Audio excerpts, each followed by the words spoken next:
Beiyuan Siuxianji, Kerajaan Zhao, Kabupaten Qingli. Sebuah desa kecil di tepi sungai yang jernih, duduk sendirian di hutan belantara, tidak ada orang di daerah sekitarnya selama puluhan mil.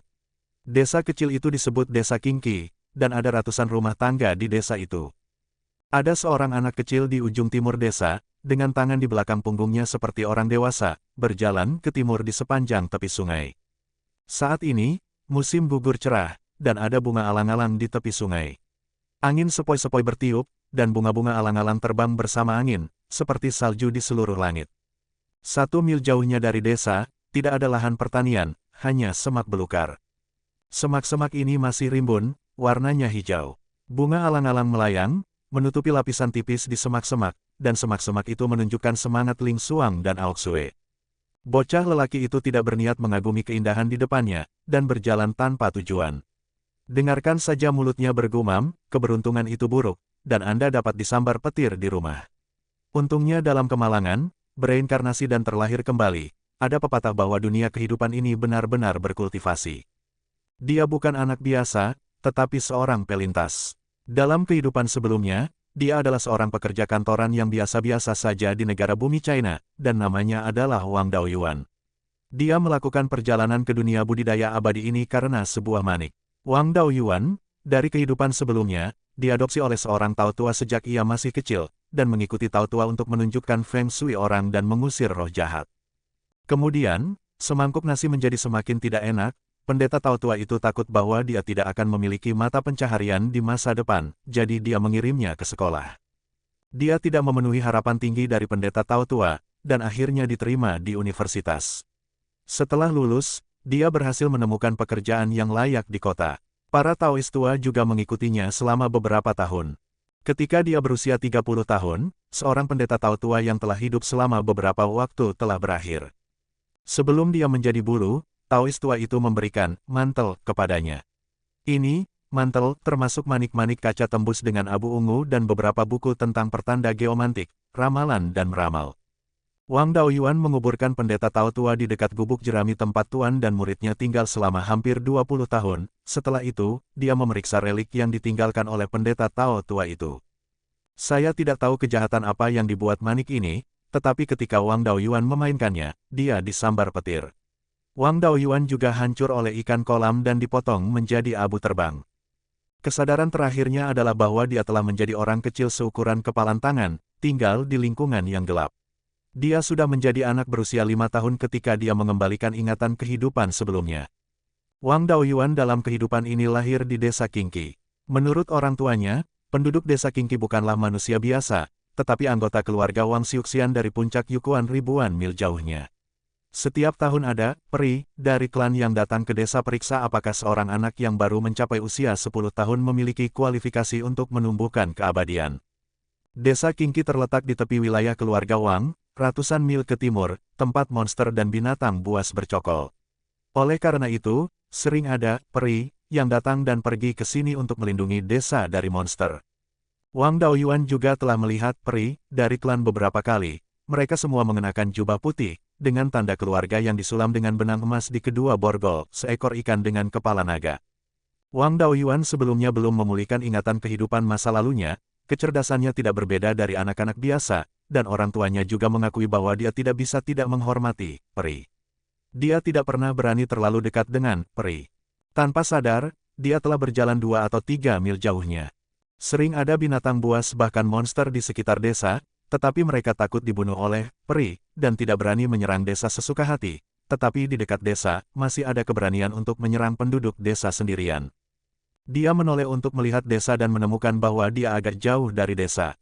Orang dewasa biasanya memperingatkan berulang kali bahwa mereka tidak boleh meninggalkan desa sendirian, jika tidak mereka akan dibawa pergi oleh serigala. Karena dia baru saja terbangun dari ingatan kehidupan sebelumnya, pikirannya sedikit bingung, dan dia melupakan ini. Bereaksi sekarang, dia segera berbalik dan kembali ke desa.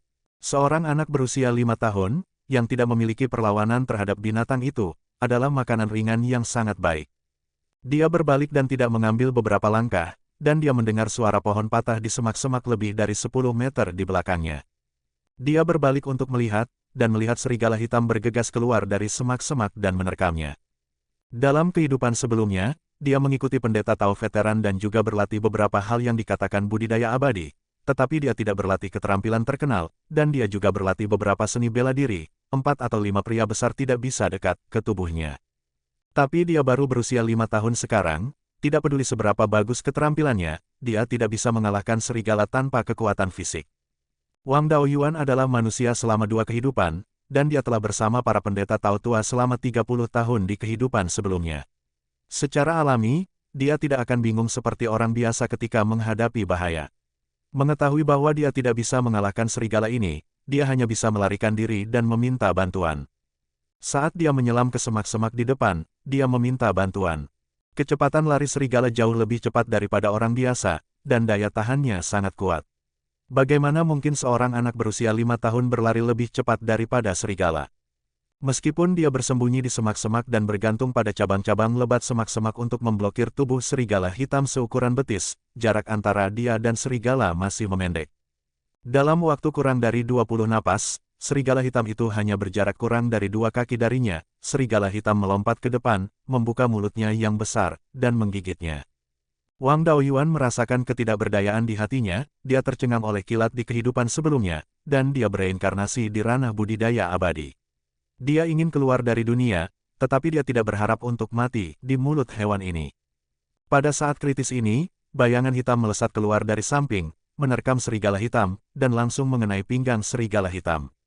Pada saat ini, air liur serigala hitam telah menetes ke tubuh Wang Daoyuan, tetapi dia tersingkir oleh bayangan hitam lebih dari 10 kaki jauhnya. Bayangan itu jatuh ke tanah, dan kemudian Wang Daoyuan menyadari bahwa ini adalah anjingnya sendiri, Dahei. Hitam besar menggertakkan giginya dan membuat suara mengancam di mulutnya, menatap serigala hitam. Serigala hitam dipukul di pinggang dan menderita beberapa luka. Saat ini, postur berdirinya agak aneh, tetapi dia tidak pergi saja, menggonggong giginya. Tunjukkan pada Dahei.